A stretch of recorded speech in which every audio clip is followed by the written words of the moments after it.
Ladies and gentlemen, boys and girls, children of all ages, this is the greatest time of the day. From the center of the universe, New York City, it's the main event you've been waiting for. It's time to go in the cage with Cyclone.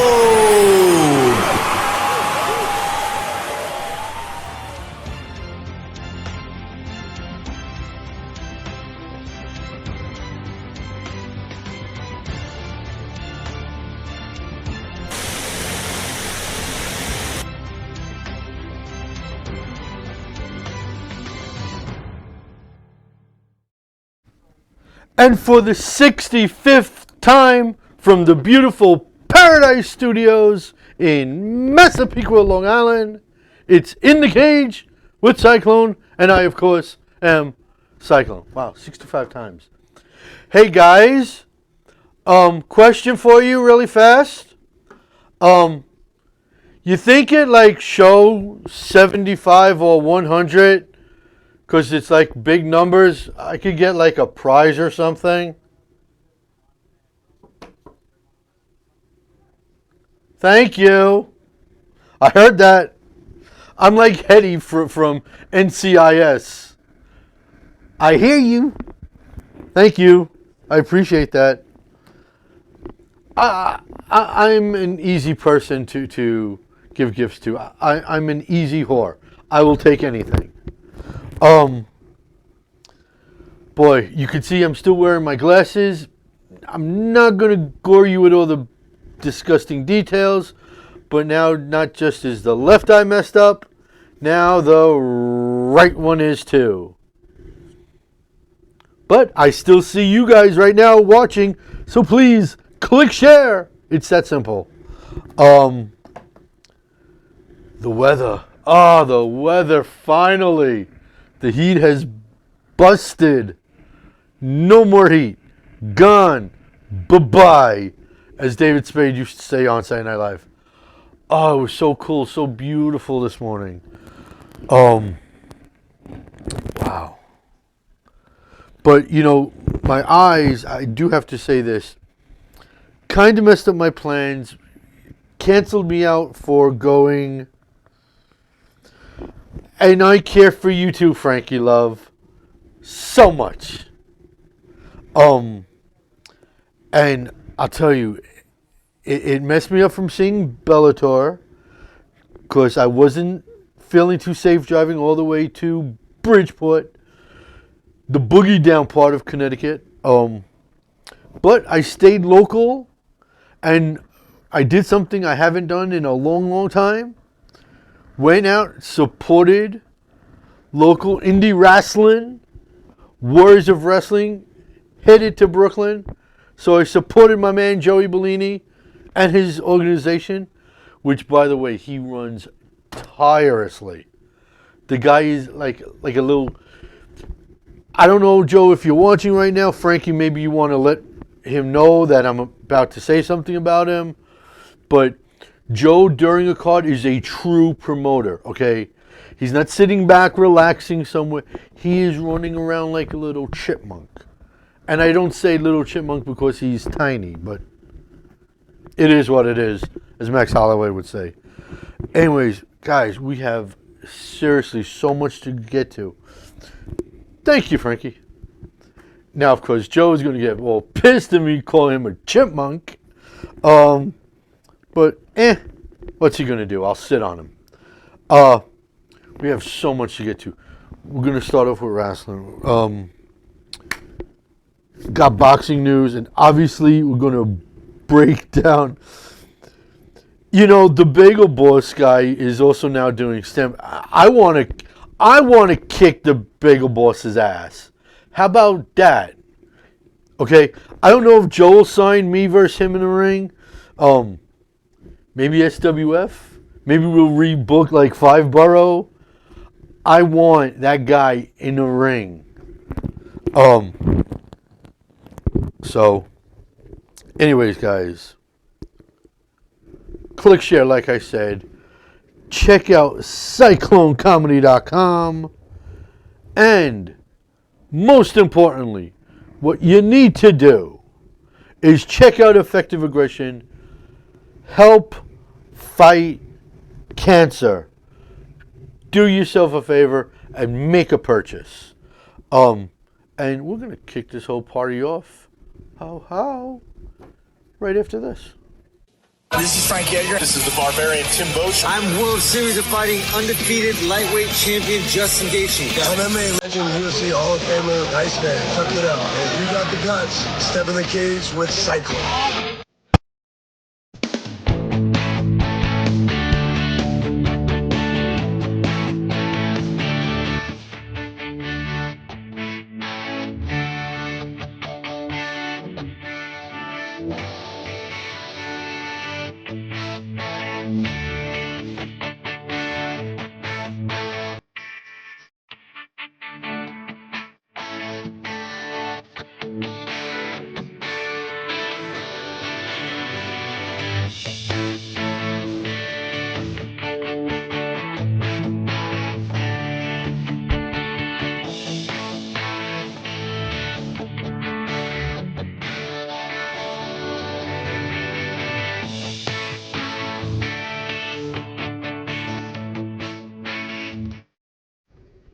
Hello, Donald Chandler. See, you didn't think I could see you watching, but Don, click share.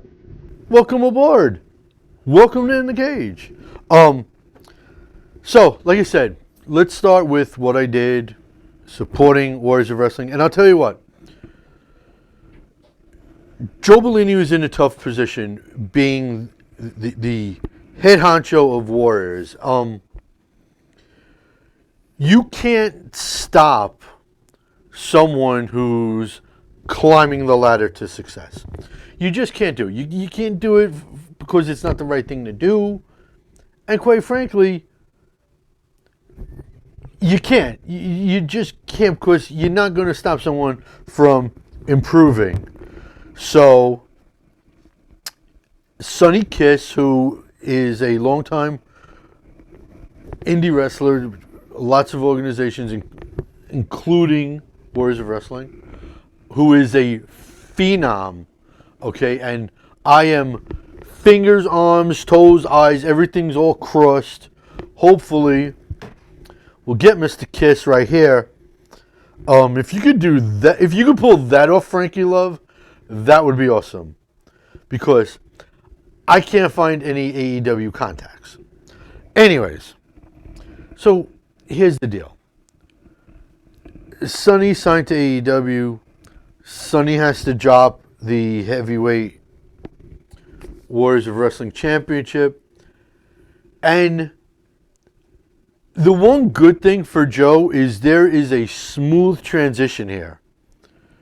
Going from a Sonny Kiss, a great babyface in indie wrestling, to arguably one of the best heels, not just in indie wrestling, but I say in pro wrestling too.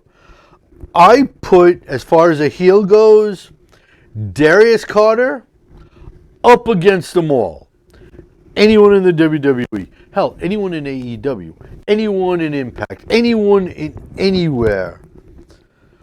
I can't stop crossing my eyes, Rudy. I'm going blind.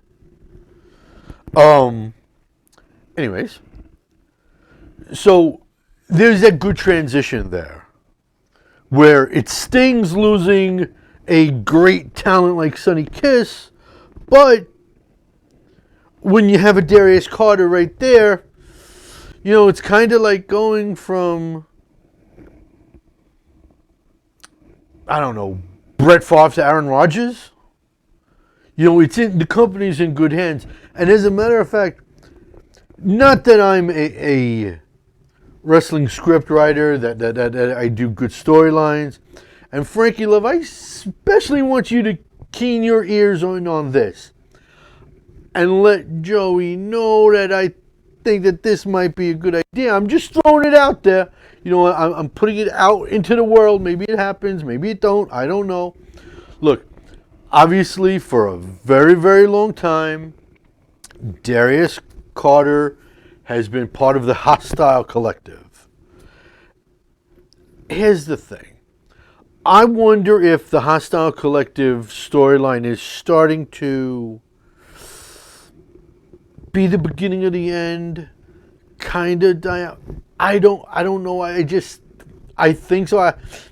I feel that it now can be, you know, segued out, if you will. And I think there's a perfect home for Darius Carter. Team Prolific. Him with Isaiah Wolf and the rest of the guys. No, Rudy, a lot of people, now that I've said it, everybody watching, everybody sharing, hopefully if you share it, Rudy, so people like Hulser can watch, and Jorge and the rest of your friends that I don't like. This way they will all know. They will learn. Because Darius Carter can be the final piece to the puzzle of Prolific. It's just my hunch, you know, I think so. I think it would fit. I think the puzzle pieces would mesh quite well. But yeah, I do. Thank you.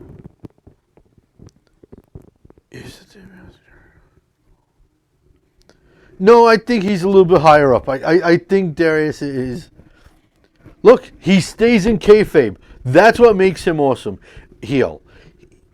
He doesn't like you, and he's not out 5 minutes later high-fiving you and chatting with you. He don't like you before, during, and after. And that's what you want out of a heel. You don't want a heel, you know, before and after, I hate you, hate you, hate you. Then during, hey, how you doing? I like you, we're best buddies. You don't want that in wrestling. On any level. You want guys in kayfabe. I think so. And that's why I think, and I know Neff has, you know, the old Hostile Collective connection, but I really think him and you know, Isaiah and the guys at Prolific and Darius, you know, kind of could be like Warriors' version of like the Nation of Domination. I don't know. Anyways, so let me just do this. Now, sticking with wrestling, but moving slightly, I've done some research for you guys.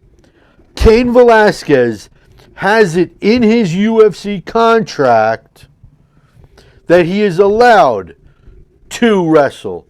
And he actually has 2 more times in Lucha Libre AAA. Yeah, that's exactly the reason, Frankie. Not to sound, you know, like a southerner, but it would work, and their auras would all mesh. I'm telling you, it would. But anyways, like I was saying, Cain Velasquez, 2 more times will be fighting for Lucha Libre AAA. One of which will be at the Hulu Theater at Madison Square Garden. So Rudy Asher, open up your ears. I plan on seeing Mr. Velasquez that weekend. If you want to tag along, you can. But there's a lot of interest coming from other organizations since he only has 2 more fights in Lucha Libre AAA. He's getting interest from AEW. He is actually talking. He had meetings already with New Japan Pro Wrestling. And obviously, where those are involved and they're interested in those guys, obviously the big dog, McMahon, is obviously going to be interested. And I've talked about this before. I've written about it in articles. would Vince ever consider Kane versus Brock 2? Obviously, Kane kicked the bejesus out of Brock in the UFC. Brock doesn't obviously like losing too much. I wonder if he would put over Kane in the WWE. I don't think so. I think Brock's ego is just too big. You don't need a ticket. You just need to stand outside the hotel. But it would be, like I said, it would be very, very interesting to see where Kane winds up. And if he does sign with a New Japan Pro or an AEW or even a WWE, what's the crossover? Because he still has fights under contract to the UFC. So it would be very, very interesting to see how he handles the two sports going forward. Similarly, I don't know, Frankie, it might. Leonard Ellaby and Floyd Mayweather have now opened up their mouths. They have said that Gervonta Tank Davis will, in the words of Chris Jericho, in my Chris Jericho voice, never, ever fight on DAZN. They will not allow it. I don't. This is where I said what makes Joey Bellini special. He doesn't stop anybody from going forward. If the best fight for Gervonta Tank Davis is Tevin Farmer, which it is at this point in time, today, August 26th, that's the best fight for Tank Davis. It needs to be on DAZN. Okay? They just need to bite the bullet. They have put their foot down saying, nope, Gervonta's never going on to DAZN. And if Tevin wants to fight, it has to be on their network, which is Showtime. And he cannot be paid more than $2 million. Tevin Farmer doesn't go to the bathroom for less than $3-4 million. There is no way on God's green earth Tevin Farmer, even if Tevin Farmer's people said, okay, go fight on Showtime, you think for 1 second he's going to say, okay, I'll fight Tank Davis for less than $2 million? Really? Are you kidding me?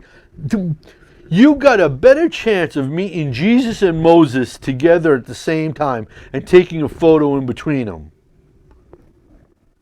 And that's the facts, Jack. Now, October 25th. October 5th, Triple G, obviously at the Garden, is taking on Sergey Derevyanchenko for Canelo, for what was formerly Canelo's IBF middleweight strap. Now, here's the thing. Whoever wins is possibly lined up to face Canelo. Now, Canelo's already said he has no interest in fighting Triple G for a third time.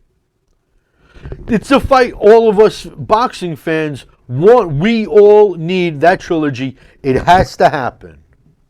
Whether Canelo Alvarez likes it or not, it has to happen. It's that simple.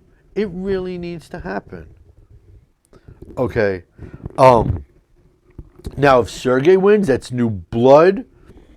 I would imagine Canelo Alvarez would jump on that for the opportunity to get what was his back and to fight fresh blood. I would think so. And I would give him a distinct advantage over Sergey. Now, another possibility for Canelo Alvarez. this whole fight that just went down this weekend between Anthony Yarde, who, look, let's give the kid credit. He was in over his head.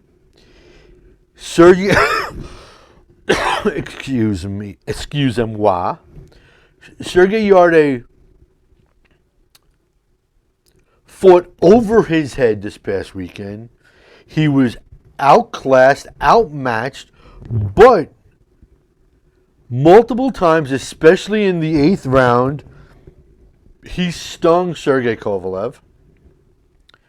He scared Sergey Kovalev. He hurt Sergey Kovalev, especially to the body. Okay, in the 8th round, he was ripping Sergey to the body. Sergey was backpedaling.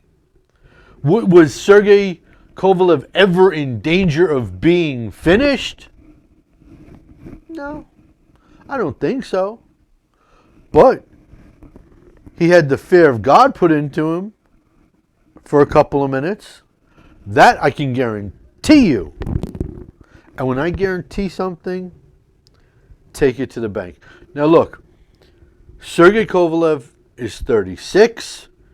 You could see him starting the slowdown process because, as we know in athletics, goes up, and once you hit that plateau, goes down. You can see the downward start to Sergey Kovalev. Does he wind up ever fighting Canelo Alvarez? I think Canelo would piece him up. As good as Sergey Kovalev was and is, maybe 5-6 years ago, I go the other way. But right now, no. I honest to God say, and this is someone who hates Canelo Alvarez. Every possible fight for Canelo Alvarez out there, I actually prefer Canelo Alvarez to win. And it kills me to say that.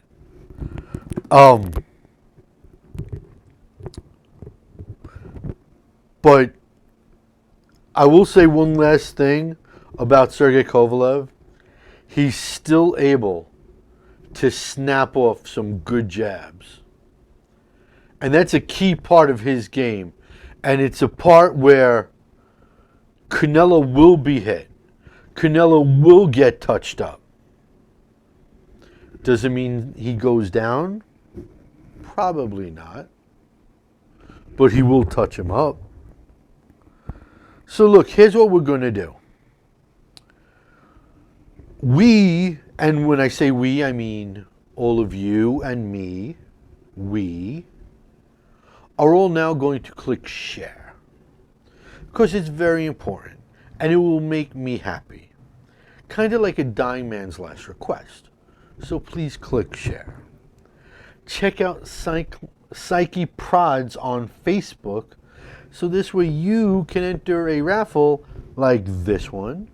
And the one coming up in 2 weeks for UFC 242 when Poirier fights Khabib. You want to do that. You want to win prizes because I have so many great prizes. Okay? Ask everybody who's won. Everyone's happy with the prizes that they've won. And obviously, pretty please. I'm going to say it. EffectiveAggression.com. Check it out. And when we come back, it's all MMA after this. Hi, I'm Jim Miller. This is Dan Morigliata. I'm Derek Brunson. I'm Nick the Carney Lentz, and you're locked into the cage with Cyclone.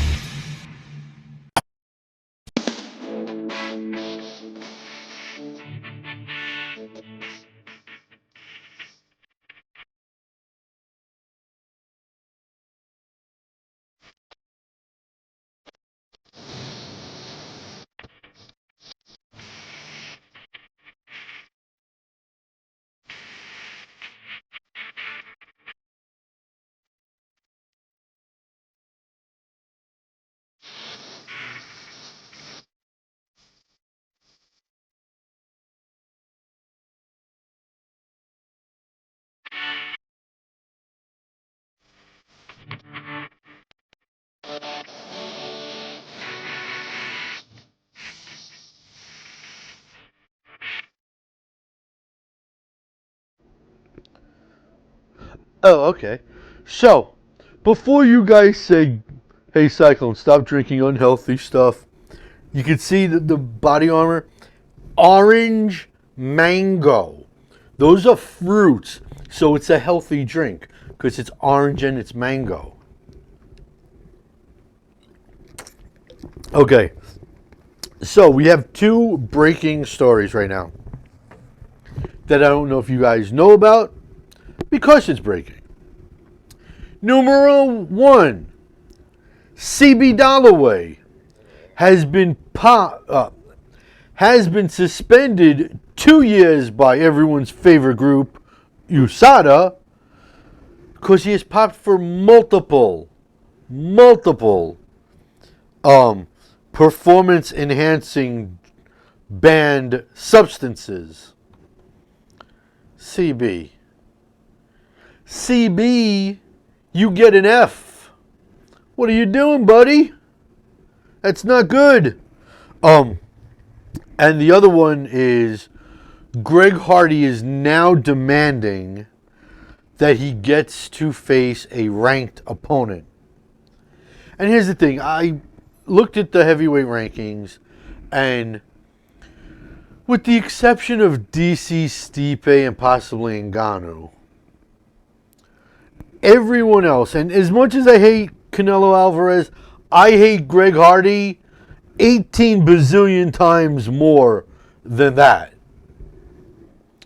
I looked at him and I was like, who would be a good opponent for Greg Hardy to face since he wants a ranked opponent? Maybe put him in with someone that's ranked and let him get smacked around a bit. Okay, let this be his karma for his past mistakes. And I'm thinking maybe someone low ranked in the top 15, like a Marcin Turbo, but I can see Greg Hardy beating him. I don't know, maybe like a Tai Tuivasa, but Tai Tuivasa makes a lot of mistakes. Tai can get clipped and put out by Greg Hardy. So then you start thinking mid-rank guys, and does someone like Greg Hardy deserve someone like that right off the bat? Nah, not really. But you look at it and you say, who? And Alistair Overeem, but you don't want Overeem to remember what Ngannou did to him. You don't want that to happen again. You don't need Alistair Overeem's head to look like a Pez dispenser. You really don't. So I can't figure out who, but with the exception of maybe like the top 4 or 5 guys in the rankings, I actually think Greg Hardy can beat them, which is offensive to me. I'm hurt by that.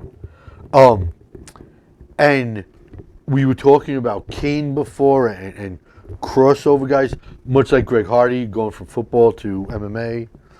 Well, Bellator has signed English rugby star James Haskell. Now, this guy is a beast. He is, if you don't know what James Haskell is like, he is a white Francis Ngannou. He is a big man. And I only see one person in Bellator that would be a fair first test for him. And you don't want to ruin this person so early in their career in MMA because he's a crossover. We, the people. Jake Hager and James Haskell would be a good first fight for James. And it would be a tough one for Jake, but, you know, 2 big monstrous guys, you figure they're going to just throw hands. Might be fun to watch. And speaking of Bellator, let's go over 225. Because that's what this weekend was all about, really, in the MMA world. Holy smokes. Holy freaking smokes. Haley's Comet comes around more often than what we saw Bellator this weekend. As far as a major promotion is concerned, the last time a whole entire card, not one time, went to the judges' scorecards was UFC Fight Night Sydney, where Bisping and Rockhold fought for the first time.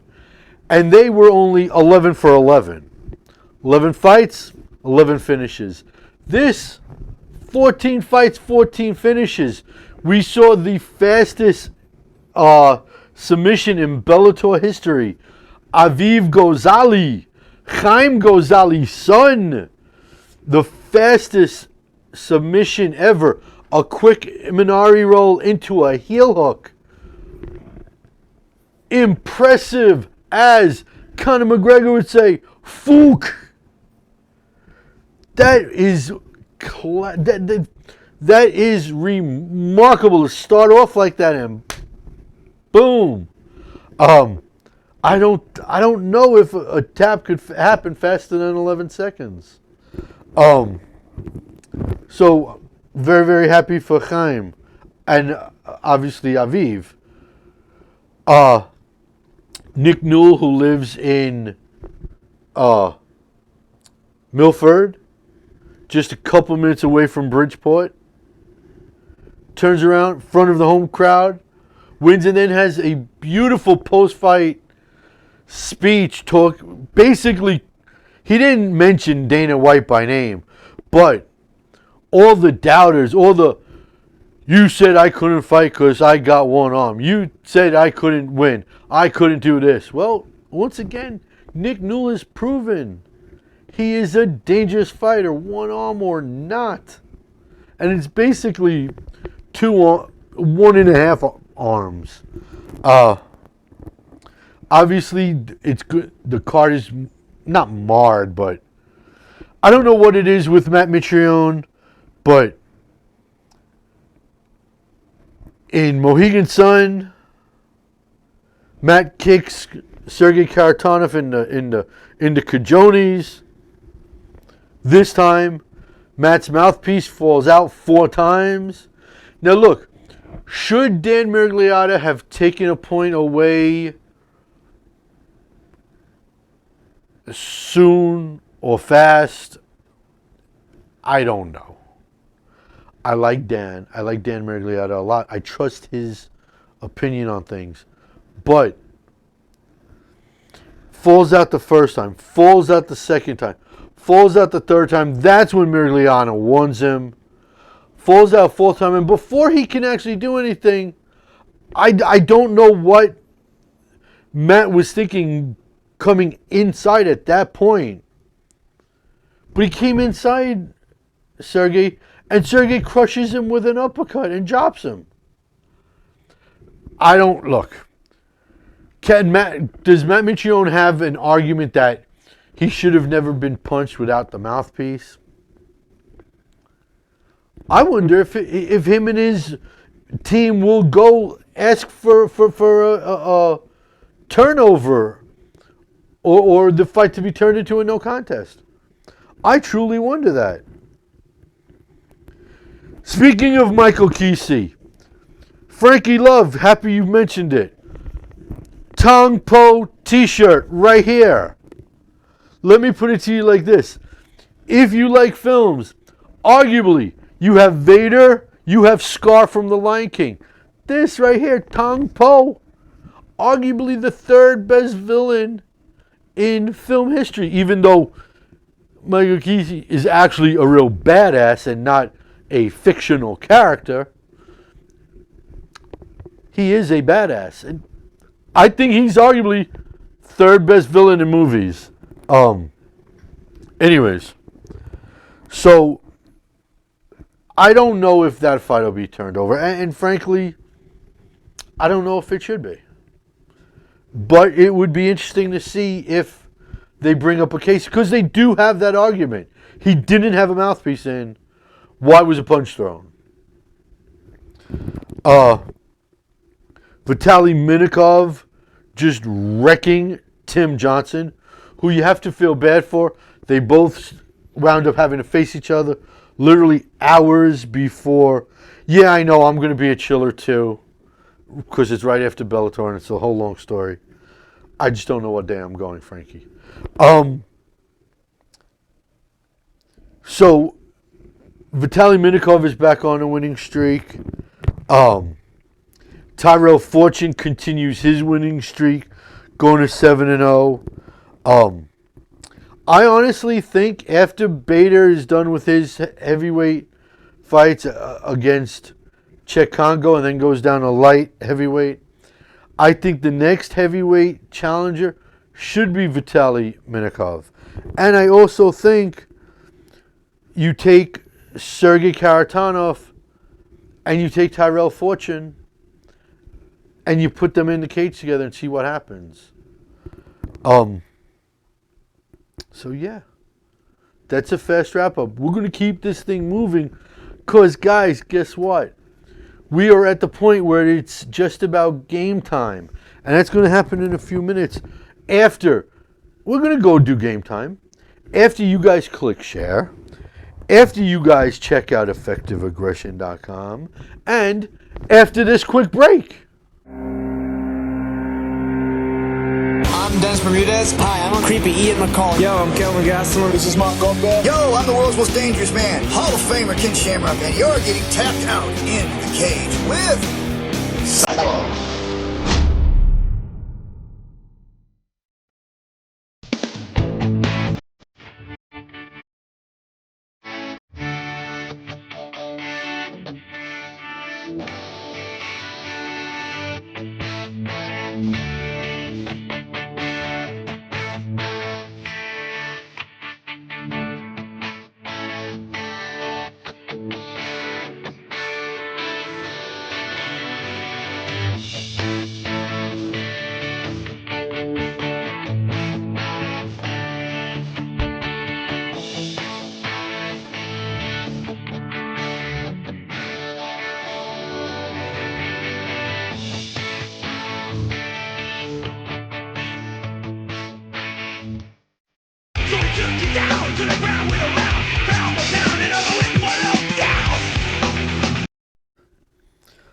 Alrighty, so let's do a top pound for pound list. We haven't done one in a while.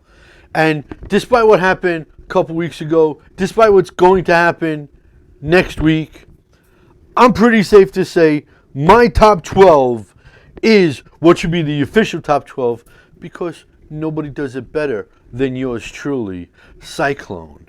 Number 12, I think Kamaru Usman slides in there really well. He's a complete fighter, even though I don't like him. Got to call things right down the middle. He has the cardio, he has the strength, he has the speed. Only thing he doesn't have is power. I would love to put Paulo Costa in the top 12, but he doesn't have the cardio. So, que sera, sera. Number 11, I think Henry Cejudo, Triple C, whatever the hell you want to call him. I put him at number 11. Sliding at number 10 rather, Jessica Andrade. She is like a little pit bull, non-stop movement, which brings me to number 9. And a lot of you guys are going to say Cyclone. Stop smoking Nate Diaz's. I don't do that. But number 9, I think, is Alexander Volkanovski. He is so underrated. As much hype as he's getting, he's still underrated. But number 9 is where I stick him. Number 8, one of the most complete fighters, man or woman alive, on this planet, regardless of organization, Valentina Shevchenko. She's a total complete package. Number 7, Bobby Knuckles, the Grim Reaper himself, Robert Whittaker. Doesn't matter if he loses to Israel Adesanya soon. He too is a complete fighter. And he fits in right in the middle at number 7. Number 6, The Blessed Era, Max Holloway. Number 5, El Cucuy, Tony Ferguson. As long as he has Eddie Bravo, the evil little Yoda whispering in his ear, there's hardly a more complete fighter, and someone that has better cardio than just about everyone. You know, I put it above Colby's. I put it above Nate's. I put it above everyone else's cardio. Tony Ferguson's just vicious, except for one person whose cardio is just one hair better than his, and we'll get to that person. Number 4 is Amanda Nunes, the Lioness. She is the female GOAT. Number 3 is the new heavyweight champion, Stipe Miocic. Number 2, the person who's just a hair above Tony Ferguson, Khabib. Whether he wins or loses against Dustin, it's not going to change that much. And number 1, look, I don't care if he lost to DC, if DC lost to Stipe. DC right now is still, as far as I'm concerned, pound for pound number 1. Worst case scenario, you flip Khabib and DC, and maybe slide DC to 3 and Stipe at 2. But 1, 2, 3, that's those 3. It's Stipe, DC, and Khabib. That's your top 3. Because obviously I don't put drug users like John Jones in my pound for pound. Now, as far as this thread is concerned, Ike the Bruiser, listen, I don't know. I would accept Frankie Love's challenge, and I'd fight Frankie. I like you. We're good friends, but I'd absolutely fight you, sir. But here's the deal. I have a surgically repaired right ankle. I'm a type 2 diabetic with high blood pressure, high cholesterol. I can't see out of either eye. I don't know if I could pass the state's physical exam. But if you could somehow fix it where I'm able to surpass and not worry about a state exam, getting licensed by the state, I'll fight you, Frankie Love. I'll fight you. I'll fight you any day of the week. Now, we got to move along really fast. Let's see what happened on this day in MMA history. Happy anniversary, happy anniversary, happy anniversary, happy anniversary. We got 2 things today, and they're both birthdays. So, you don't have to worry about me. You don't have to tell me to kick Frankie's ass. I will. Do I have to do it in Jersey, though? Because, you know what I would like to do, by the way, I would really like, because I've done it for MMA for 2 organizations, I wouldn't mind doing some wrestling broadcasting. That's something I've always wanted to do. Is be like the Bobby Heenan, you know, or maybe even, you know, teased in my head a couple times being a manager. But anyways, getting back to on this day in MMA history, is 2 birthdays. Ketlin Vieira is 28, and the ripe old age, former World Series of Fighting superstar Jose Naldo Silva is 33. And that's what happened in this day in MMA history. Now, ladies and gentlemen, boys and girls, children of all ages, in my Road Doggy Dog voice, let's do everybody's favorite part of the show. I don't know why my voice cracked. The raffle.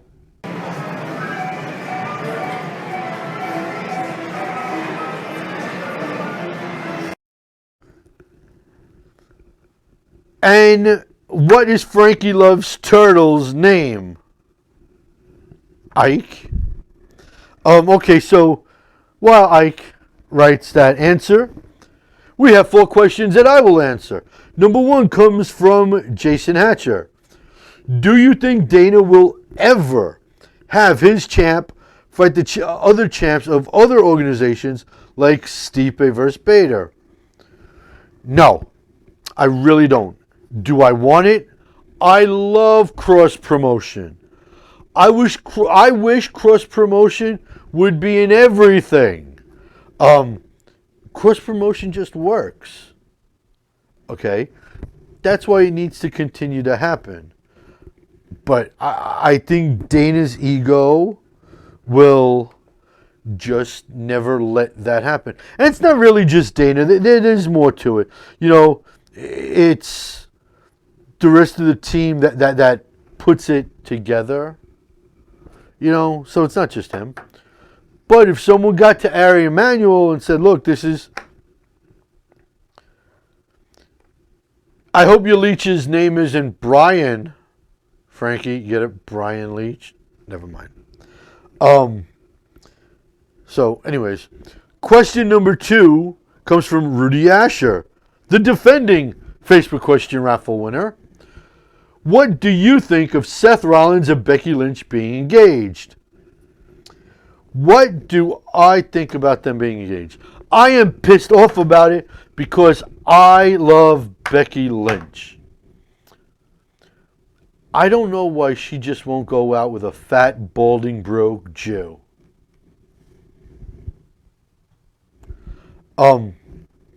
Question number 3 comes from my dear friend, Chicago native, John James. John's question is, what is your honest opinion about fighters calling each other out publicly? I actually don't like it. I think they should... I think that fighters need to keep that stuff in the back. Don't bring that stuff out into the open. You want to fight someone, do it behind closed doors. There's no need to be, oh, I challenge you, oh, you. No, you don't need to do it publicly. Although I appreciate Frankie Love calling me out, because I'm just letting you know, if I can somehow not have to take a physical because I won't pass it, I'll fight you. There.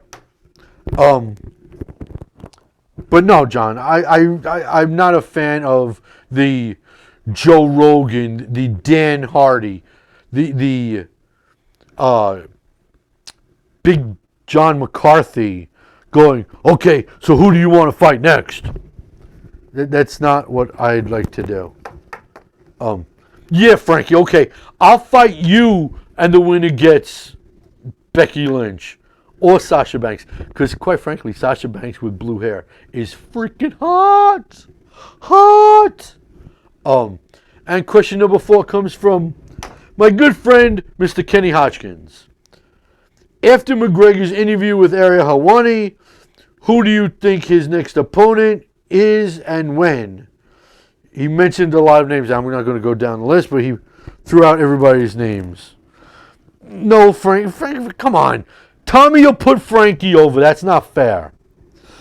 The only thing Tommy Dreamer won't do is come on this show because I asked him and he said he can't because he works for Sirius.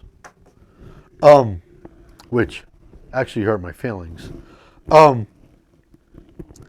Who should Conor fight next? Well, it depends what weight class. If you're talking about at 155, I still like that cowboy fight for him. I like, and it's in Barboza for Conor. If Conor wants to rematch Khabib, which he obviously does, maybe he should get Islam Makhachev. But if Conor wants to go up to 170 and fight, look, the only one not matched up is Leon Edwards. Give him Leon Edwards. Give him a fight that was supposed to happen way back in the day at lightweight, RDA. You know who would be perfect for Conor at 170? Robbie Lawler. Stop with Dennis. We get it. You don't like Conor. But I just gave you 6 great fight names for him. And then obviously, if he wins at 155, then he gets Khabib rematch. If he wins at 170, he gets the Nate trilogy. So there's a whole bunch of possibilities. But I do not like Frankie Edgar. That's a fight I do not like for him. Now, as Frankie Love has asked, and no, she does not look like an effing Smurf. And no, Diaz will not beat him up again. Dennis, how dare you? What do I think about Ring of Honor? I actually like Ring of Honor. Ike, although that question will not count in the raffle. You could enter next week. Enter next week. Like the page, like Psyche Prods on Facebook, and you can enter the raffle. And you can ask any question you want. But I'm actually a fan of Ring of Honor.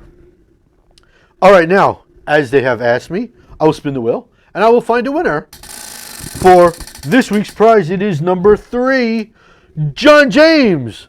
Congratulations, sir. Your prize will be shipped out tomorrow morning. When I wake up, I will go to the post office. Now, the aforementioned Dennis Newman, who is an evil person because he likes Nate Diaz and is anti-Conor, that fiend, that vicious individual, Dennis Newman, is in the house because I can hear him giggling right now because I got like Jorge Posada ears on my head. And she does not look like a Smurf, Frankie. She looks like my next ex-wife. Anyways, guys, I will be back here in 167 hours. If you're bad in math, that's 1 week away. Ladies and gentlemen, until then, I am Cyclone saying, just because all of you out there are not athletes, especially Frankie and Ike, doesn't mean you guys can't be athletic supporters. Adios, amigos!